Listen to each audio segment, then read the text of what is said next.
देखने वाले हैं वेब फॉर्म्स के बारे में, साथ में यार हम एक बेसिक सा पेमेंट फॉर्म भी बनाने वाले हैं। तो शुरुआत करते हैं शानदार से वीडियो की। तो फॉर्म्स क्या होते हैं? फॉर्म्स बहुत ही पावरफुल टूल होते हैं अगर हमें यूजर से अलग अलग टाइप का डेटा कलेक्ट करना होता है। जैसे कि आप यार किसी वेबसाइट पे जाते हैं तो सबसे पहले उसमें साइन अप का एक फॉर्म होता है।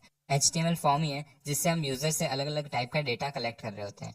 सिमिलरली अगर आप ये यूट्यूब का कमेंट सेक्शन देखो तो ये भी एक फॉर्म ही है जिसमें यूजर इनपुट डाल रहा होता है और सबमिट बटन दबा के एक सर्वर तक इन्फॉर्मेशन भेज रहा होता है। तो देख लेते हैं यार कैसे इसे यूज कर सकते हैं। तो फॉर्म यूज करने के लिए यार हम फॉर्म टैग का यूज करते हैं और इसके अंदर दो बहुत ही इंपॉर्टेंट एट्रीब्यूट्स होते हैं। फर्स्ट है मेथड और सेकंड है एक्शन। तो एक्शन में यार हम वो URL डालते हैं जहाँ पे हमें इस फॉर्म का डेटा सेंड करना होता है। बेसिकली यार किसी सर्वर में हम इस डेटा को भेज रहे होंगे तो उस सर्वर का जो URL है वो हम इधर एक्शन के अंदर लिखेंगे। ठीक है, फिर आता है यार मेथड। मेथड कुछ यार अलग अलग तरीके होते हैं जिससे हम सर्वर तक हमारे ये जो इन्फॉर्मेशन है वो भेज रहे होंगे। तो इसके बारे में यार डीपली बाद में डिस्कस करेंगे सर्वर वाले वीडियो में। अभी के लिए यार देख लो सिर्फ यहाँ पे दो तरीके होते हैं, गेट और पोस्ट। ठीक है, अब हम देख लेते हैं कुछ बहुत ही इंपॉर्टेंट एलिमेंट्स जो कि हम फॉर्म के अंदर यूज करते हैं। तो सबसे पहले यार इनपुट आता है जो कि बहुत ही इंपॉर्टेंट एलिमेंट है और इसमें यार एक टाइप एट्रीब्यूट होता है जिससे अलग अलग टाइप के हम इनपुट ले सकते हैं। और इसी के साथ आता है यार एक नेम एट्रीब्यूट। नेम एट्रीब्यूट में बेसिकली हम उस इनपुट टाइप से रिलेटेड कुछ भी नाम लिखेंगे और ये सारी चीजें यार सर्वर के अंदर जाती है तो हमें ध्यान रखना पड़ता है।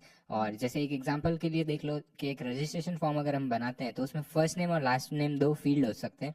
तो फर्स्ट नेम का अगर हम नेम लेना चाहें तो उसके लिए हम नेम एट्रीब्यूट का यूज करेंगे और उसके अंदर कुछ भी नाम लिख देंगे। अब मोस्टली हम एफ नेम और लास्ट नेम होता है तो एल नेम कुछ ऐसा लिखते हैं।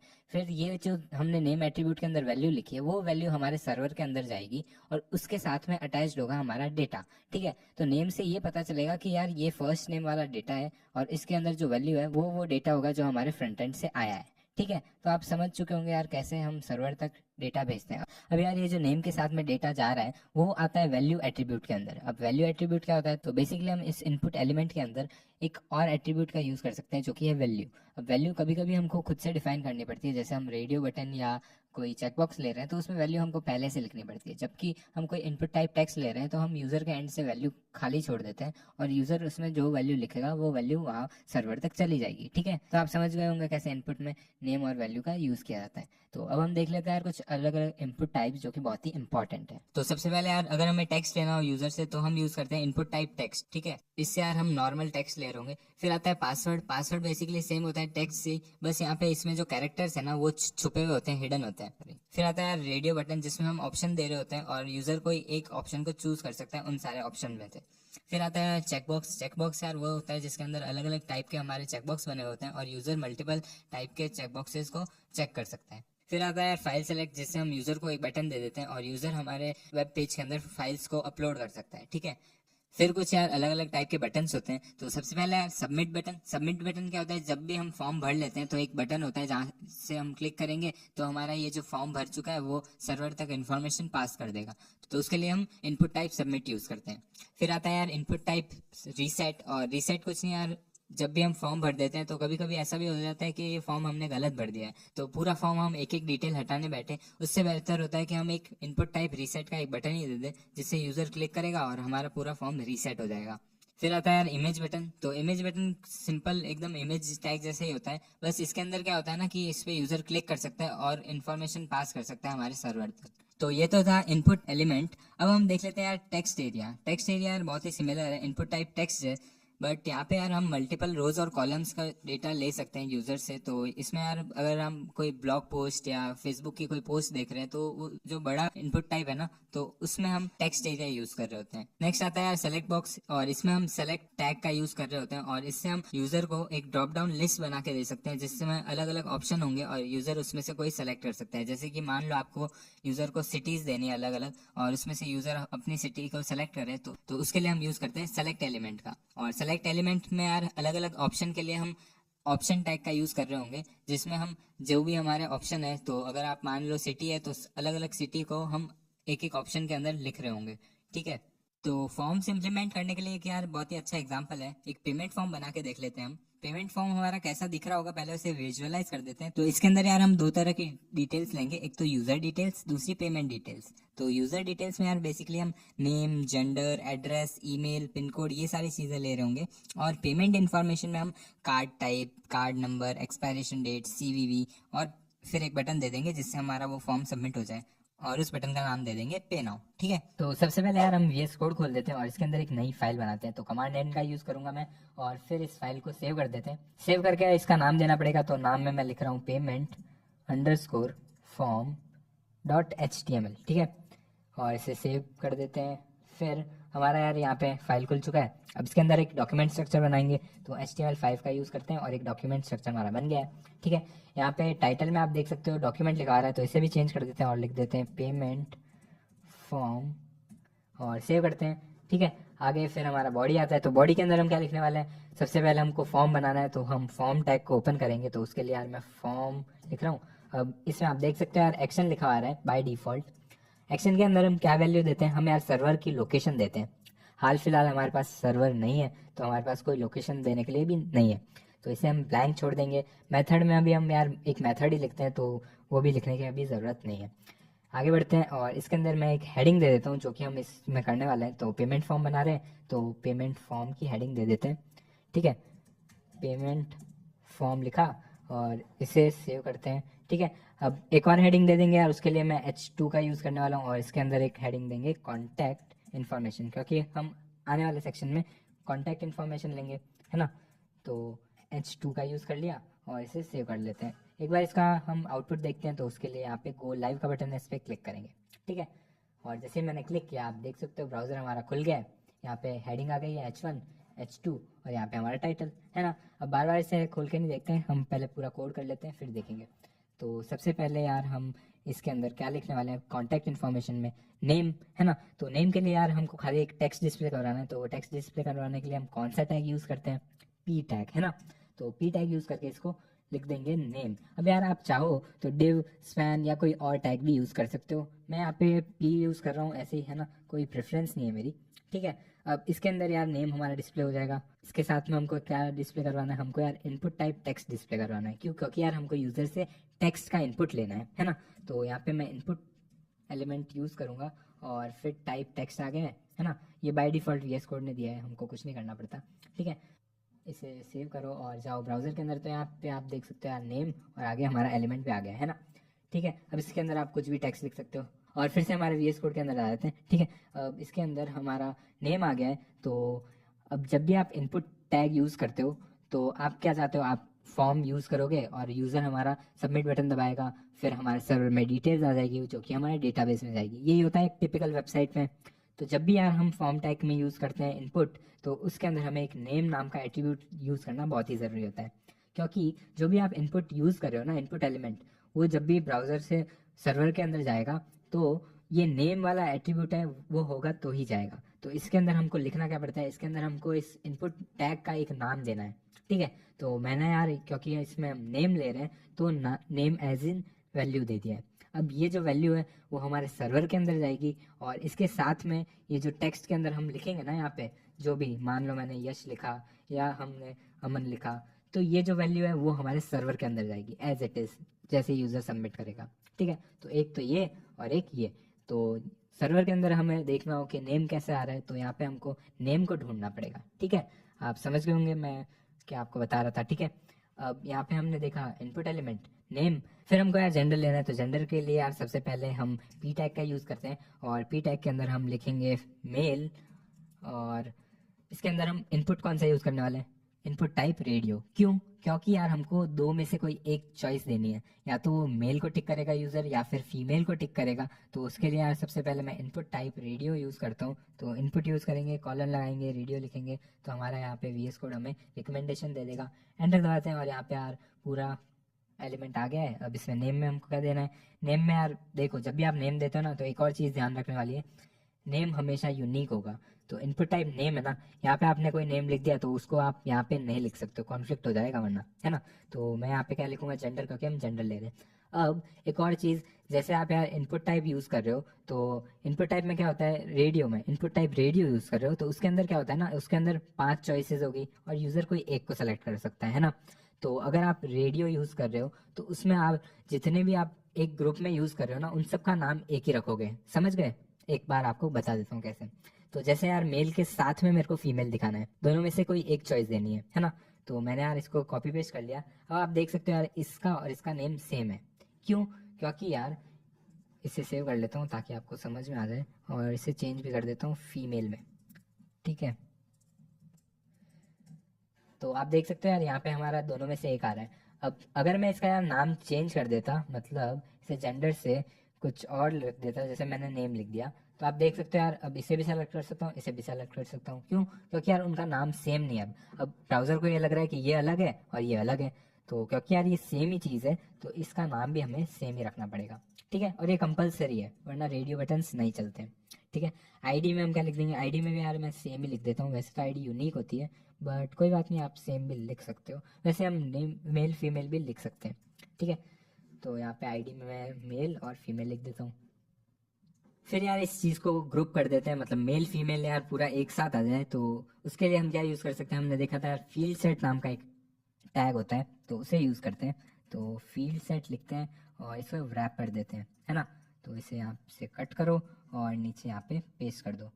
एक्चुअली यार हम पूरे पी टैग को ही रैप कर देते हैं। ठीक है, तो यहाँ पे मैं इसे यहाँ पे पेस्ट कर रहा हूँ, कट किया, इसे सेव करते हैं और देखते हैं कैसा है ये दिख रहा है। तो यहाँ पे आप देख सकते हो पूरा दिख रहा है ना।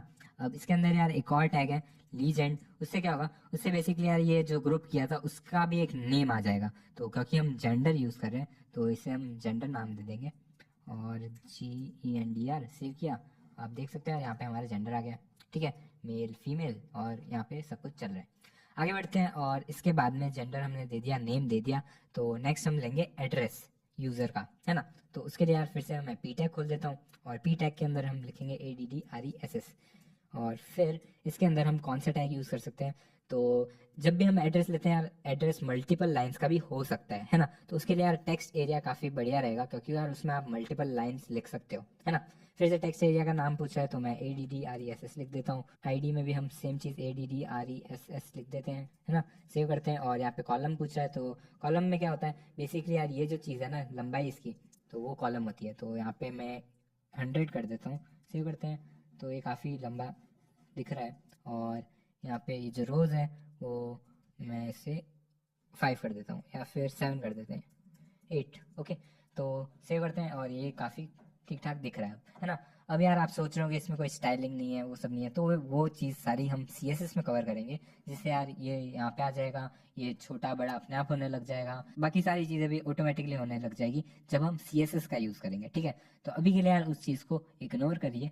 ठीक है, आगे बढ़ते हैं, और टेक्स्ट एरिया हमने यूज़ कर लिया, हमने इसका नाम भी दे दिया है। अब आगे क्या हम ले सकते हैं यूज़र से? एड्रेस के बाद में हम लेंगे मेल। ठीक है, तो मेल के लिए हम क्या यूज़ करेंगे? सबसे पहले टेक्स्ट और फिर इनपुट टाइप। अब इनपुट टाइप यार आप देखो तो इनपुट टाइप एक और है ईमेल, जो कि मैंने आपको नहीं बताया, बट जैसे ही हम गूगल करते हैं फॉर्म्स के इनपुट टाइप, तो आप इसमें देख सकते हो यार बहुत सारे इनपुट टाइप्स हैं, मैंने सारे कवर नहीं किए।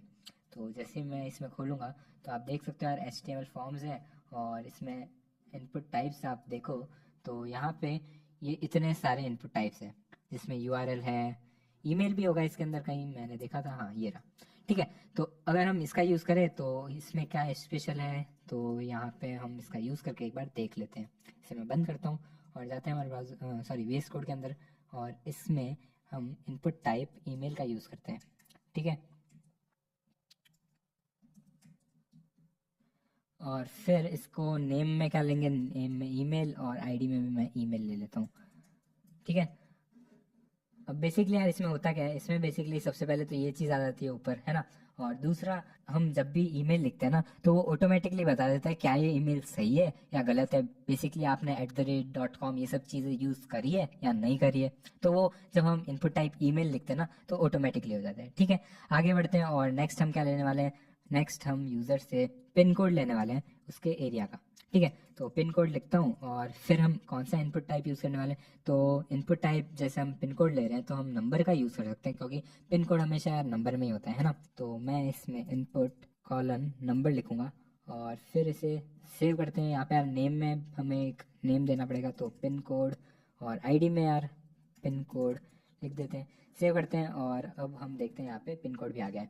ठीक है, तो इसको यहाँ पे सेव करते हैं और आगे बढ़ते हैं। फिर इसके बाद में यार क्या इन्फॉर्मेशन लेंगे, तो यहाँ पे यार मेरे को लगता है कॉन्टैक्ट इन्फॉर्मेशन में इतनी चीज़ें काफ़ी रहेगी। आगे बढ़ते हैं और इसके बाद में हम नेक्स्ट सेक्शन में क्या लेने वाले थे, कॉन्टैक्ट ले लिया है तो मेन चीज़ जो हमारी थी पेमेंट से रिलेटेड इन्फॉर्मेशन तो चाहिए ना, जिससे हमारा यूज़र हमारा डेटा लिखेगा, कार्ड की इन्फॉर्मेशन या जो भी हम इन्फॉर्मेशन लेना चाहते हैं। तो यहाँ पे उसके लिए मैं एक हेडिंग दे देता हूँ, ठीक है। अब चाहो तो आप यहाँ पे HR टैग का यूज़ करके एक लाइन ब्रेक भी दे सकते हो, है ना, तो वो आपकी मर्ज़ी है। यहाँ पे मैं खाली हेडिंग दे रहा हूँ H2 का यूज़ करके, और फिर इसके अंदर पेमेंट इन्फॉर्मेशन लिख देते हैं, ठीक है।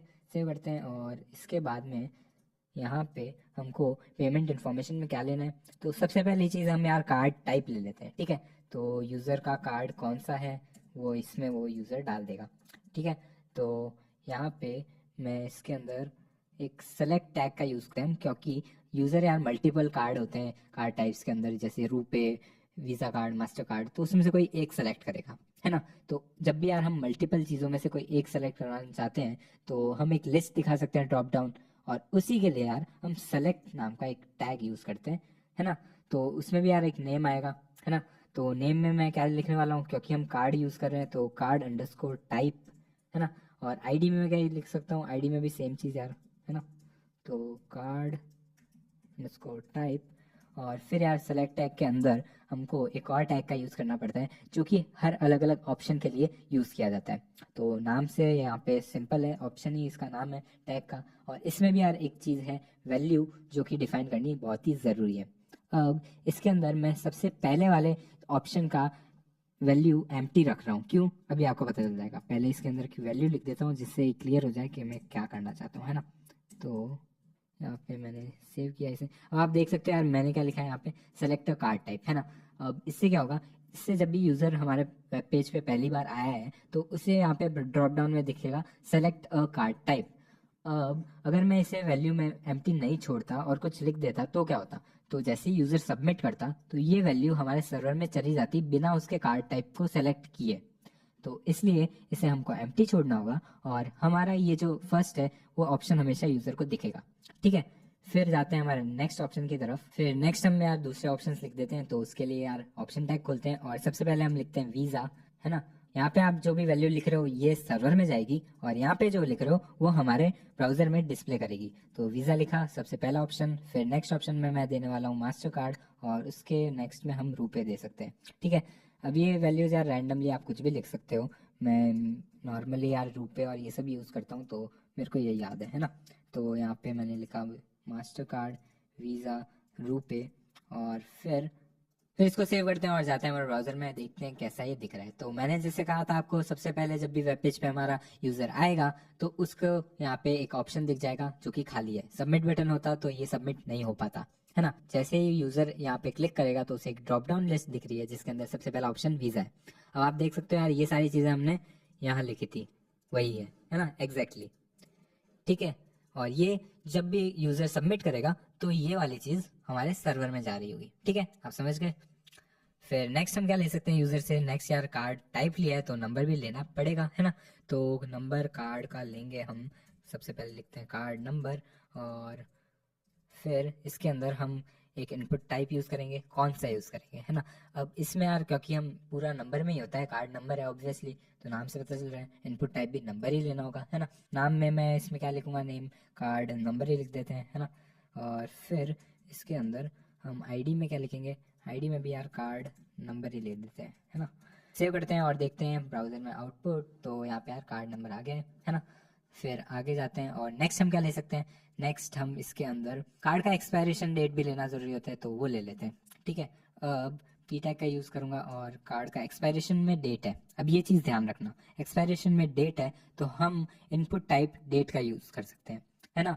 तो सबसे पहले यार टेक्स्ट लिख देते हैं, तो टेक्स्ट में मैं लिख रहा हूँ एक्सपायरेशन, और फिर इसके अंदर इनपुट टाइप यूज़ करेंगे डेट, है ना। अब डेट से क्या होता है, डेट से बेसिकली हमारे पास एक सेलेक्टर आ जाएगा जिसके अंदर हमारे पास सारी डेट्स आ जाएगी और यूज़र को खाली उस पर क्लिक करना है और ईयर मंथ ऑटोमेटिकली सेलेक्ट हो जाएगा। देखते हैं कैसा ये दिखता है, ठीक है। सबसे पहले हम इनपुट टाइप यूज़ करेंगे डेट का, तो यहाँ पे मैं डेट लिख देता हूँ। फिर इसके अंदर हम नेम नेम में मैं क्या लिखूंगा, exp_date, ठीक है।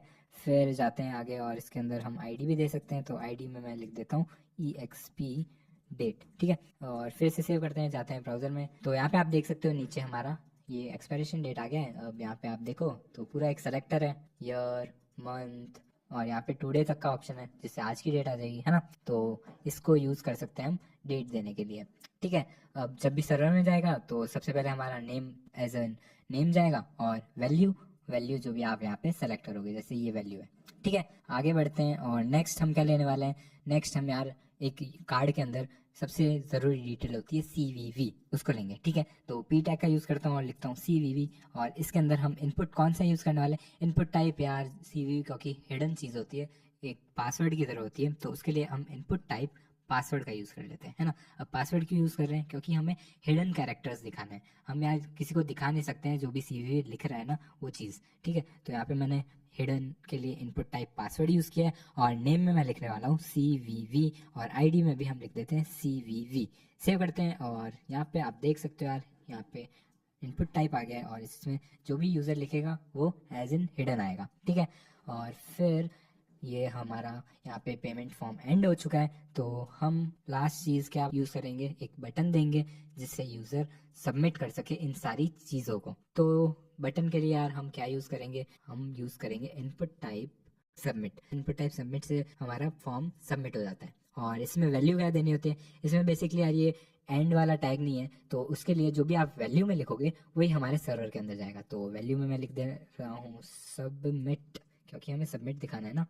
तो एक्चुअली सबमिट नहीं दिखाना है हमको यार, पे नाउ दिखाना है, ताकि यूज़र को समझ में आए अच्छा यही बटन दबाएंगे तो पेमेंट हो जाएगा, ठीक है।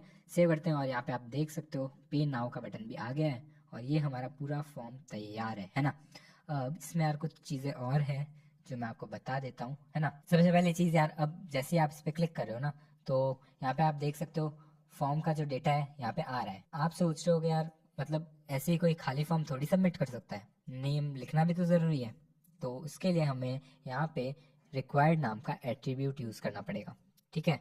तो रिक्वायर्ड नाम का एट्रीब्यूट जैसे यूज़ किया मैंने, अब अगर मैं इसे पे करूँगा तो यहाँ पे एक प्रॉम्प्ट आ जाएगा, भाई इसे फिल कर दे, इसके बिना तो आगे नहीं बढ़ सकता है ना। तो अब यूज़र को समझ में आ रहा है कि अच्छा ये लिखना ज़रूरी है ना। तो उसके लिए मैंने यूज़ किया था रिक्वायर्ड। अब यहाँ पे यार एक और चीज़ कर लेते हैं, अब जब यूज़र भर रहा है ना तो उसे उसी टाइम समझ में आ जाना चाहिए कि ये चीज़ ज़रूरी है। तो उसके लिए यार मैं यहाँ पे एक स्टार लगा देता हूँ, अब यहाँ पे स्पेस दे देते हैं। अब इससे क्या होगा ना, यहाँ पे एक स्टार आ जाएगा। स्टार में क्या होता है हमारा, जब भी हम स्टार लगाते हैं किसी चीज़ के आगे, एक टर्म्स एंड कंडीशन टाइप चीज़ होती है ना। तो उसके लिए हमें उस कंडीशन को लिखना भी तो पड़ता है कहीं, तो यहाँ पे मैं इस कंडीशन को भी लिख देता हूँ। तो यहाँ पे मैं लिख रहा हूँ रिक्वायर्ड फील्ड्स। तो अब यूज़र को समझ में आ जाएगा कि रिक्वायर्ड फील्ड्स जो है ना उसके आगे स्टार लगा हुआ है, तो जैसे कि यार नेम के आगे तो वो रिक्वायर्ड है। फिर जेंडर भी हमें रिक्वायर्ड चाहिए, तो यहाँ पे हम जेंडर के आगे लगा देते हैं, और फिर यहाँ पे हम रिक्वायर्ड लिख देते हैं, और यहाँ पे भी हम रिक्वायर्ड लिख देते हैं, ठीक है। नेक्स्ट हमारा आता है एड्रेस। तो एड्रेस यार मुझे नहीं लगता रिक्वायर्ड होना चाहिए, तो उसे ऐसे ही रहने देते हैं। ईमेल, ईमेल यार रिक्वायर्ड रखते हैं, तो उसके लिए हम यहाँ पे रिक्वायर्ड लिख देंगे। फिर नेक्स्ट है पिन कोड, तो पिन कोड में भी यार सेम चीज़ रिक्वायर्ड लगा देंगे। और फिर पेमेंट इन्फॉर्मेशन में कार्ड सबसे इम्पॉर्टेंट है यार, इसके बिना तो कुछ नहीं हो सकता, है ना। तो यहाँ पे मैं रिक्वायर्ड लगा देता हूँ, और इसमें लिख देते हैं रिक्वायर्ड, है ना। फिर नेक्स्ट यहाँ पे भी यार स्टार और रिक्वायर्ड। एक्सपायरेशन भी ज़रूरी है, उसमें भी लिख देते हैं रिक्वायर्ड। और फिर लास्ट बचा CVV, तो वो भी ज़रूरी है। तो ऑलमोस्ट यहाँ सारी चीज़ें ज़रूरी थी, तो सब में हमने रिक्वायर्ड लगा दिया। अब आप देखो तो यहाँ पे यार सब में स्टार आ गया है, और जैसे ही हम पे नाउ दबाएंगे तो यहाँ पे प्रॉम्प्ट आ रहा है। तो प्रॉम्प्ट में मैं लिख देता हूँ यार नाम, और फिर पे नाउ दबाते हैं तो अब यहाँ पे भी प्रॉम्प्ट आ रहा है, तो मेल, है ना। फिर एड्रेस, तो एड्रेस में प्रॉम्प्ट क्यों नहीं आया, क्योंकि यार हमने रिक्वायर्ड नहीं लगाया। मेल, मेल में यार हम कुछ भी मेल लिख देते हैं, और फिर आगे बढ़ते हैं। अब जैसे यार आप देख सकते हो मैं खाली इतना लिख दूं और पे नाउ दबाऊं तो ये आगे नहीं बढ़ेगा, बट अगर मैं यहाँ पे @gmail.com लिख दूं तो फिर ये आगे बढ़ रहा है ना। तो आप समझ गए ईमेल का क्यों यूज़ किया था हमने, यहाँ पे आपको समझ में आ रहा होगा, है ना। फिर यहाँ पे मैं कुछ भी लिख देता हूँ, पिन कोड हम सेलेक्ट कर देते हैं कुछ, हमारा कार्ड नंबर में भी हम कुछ रैंडम कीज डाल देते हैं, फिर एक्सपायरेशन डेट में भी कुछ सेलेक्ट कर देते हैं और सीवी में भी सेलेक्ट कर दिया, कुछ भी लिख दिया, है ना। अब इसे जैसे ही मैं पे करूँगा, आप यहाँ पे एक चीज़ बहुत ध्यान देने वाली है। यहाँ पे अगर आप देखो तो पूरा यहाँ पे एक टेक्स्ट आया है। अब ये टेक्स्ट क्या है, तो यहाँ पे मैंने आपको दिखाया था एक नेम हमने दिया था, तो यहाँ पे नेम में नेम लिखा है, तो इसके अंदर जो वैल्यू लिखी थी वो यहाँ पे आपको दिख रही है ना। फिर जेंडर हमने यहाँ पे लिया था नेम के अंदर, तो जेंडर में जो वैल्यू लिखी थी वो यहाँ पे आ रही है ना। फिर एड्रेस में भी सिमिलरली आप देख सकते हो, जो वैल्यू लिखी थी वो यहाँ पे आ रही है। ईमेल में जो वैल्यू लिखी थी वो यहाँ पे आ रही है। उसी तरह यार जो भी वैल्यू हमने लिखी थी वो यहाँ पे आ रही है। अब ये क्यों आ रही है, फॉर्म का मेथड जो है हमारा वो गेट है। अब फॉर्म का मेथड जब भी गेट होता है तो जो भी डेटा होता है हमारा वो यूआरएल के अंदर एनकोडेड होता है ना। इसीलिए यार हम गेट का यूज करते हैं जब भी हमें नॉर्मल सा डेटा सर्वर में डालना होता है जो कि ज़्यादा सिक्योर ना हो, है ना। अब सिक्योर के लिए हम पोस्ट का यूज कर सकते हैं। अब ये सारी चीज़ें हम सर्वर वाली वीडियो में पूरी तरह से डिस्कस करेंगे। अभी के लिए यार हमारा फॉर्म तैयार है, आप देख सकते हो आपका डेटा भी यहाँ से जा रहा है फॉर्म में, और आपकी बाकी सारी चीज़ें भी अच्छे से चल रही है ना। तो यार हमने बहुत सारे इंडिविजुअल एलिमेंट्स देख लिए, जैसे कि हमने वीडियो टैग देखा है, इमेज टैग देखा, और यार अब तो हमने वेब फॉर्म से पढ़ लिया है। तो बस यार इस वीडियो में इतना ही, मिलते हैं नेक्स्ट वीडियो में। तब तक के लिए यार सी यार, have a great day and I will catch you up in the next one.